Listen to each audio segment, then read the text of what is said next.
It is 2 a.m. You are staring at the ceiling, chest tight, heart racing. Your mind is cycling through a conversation you had years ago or a deadline looming next week, and you are completely consumed by the noise. If you have the ability to lie there and observe your own racing thoughts, who or what is the entity doing the observing? Biologically, the brain is simply an organ doing its job. Just as a stomach mechanically digests food, the brain mechanically generates thoughts based on past conditioning. We suffer because of a simple case of mistaken identity. We believe this temporary mechanical mental noise is who we essentially are.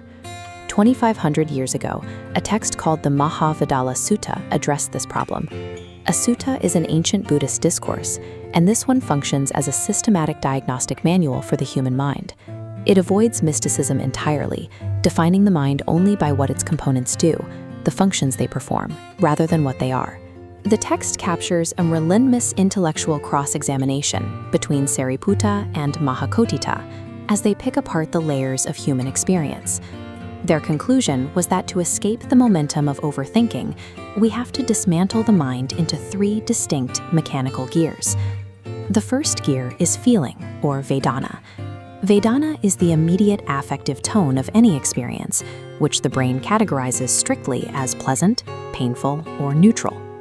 The second gear is perception, or Sanya. It is the brain's rapid labeling system, responsible for recognizing colors and shapes.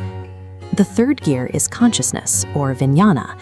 It is the bare underlying awareness that simply cognizes the fact that an event is happening. Sariputta's key revelation was that these 3 gears are permanently conjoined. In the flow of human experience, you cannot separate your awareness from your feelings. Because these 3 fire simultaneously, we are tricked into believing our emotional reactions and labels are the same thing as absolute, objective reality. To understand how we break this habit, the sutta uses a specific analogy to differentiate between passive experience and the active application of wisdom. Perception is like a young child looking at a coin. The child sees the round shape and the shiny color, but has no concept of what the object is for.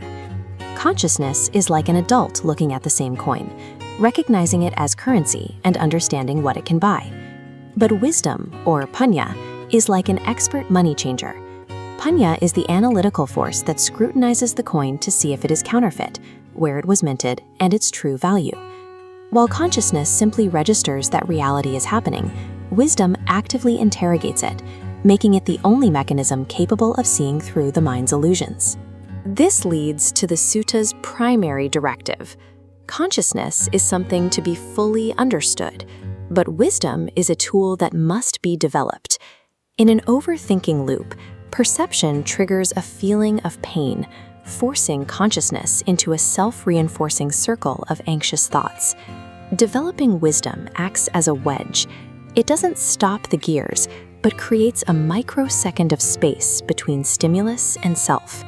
We can't destroy consciousness or stop feelings from arising, but by applying what the text calls the eye of wisdom, we can watch them without being swept away by them. This changes how we relate to our minds. Instead of being prisoners to our thoughts, we become the observer of a dynamic, temporary process unfolding. Ultimately, freedom is not the absence of thoughts, but the realization that you are the silent observer, not the passing storm.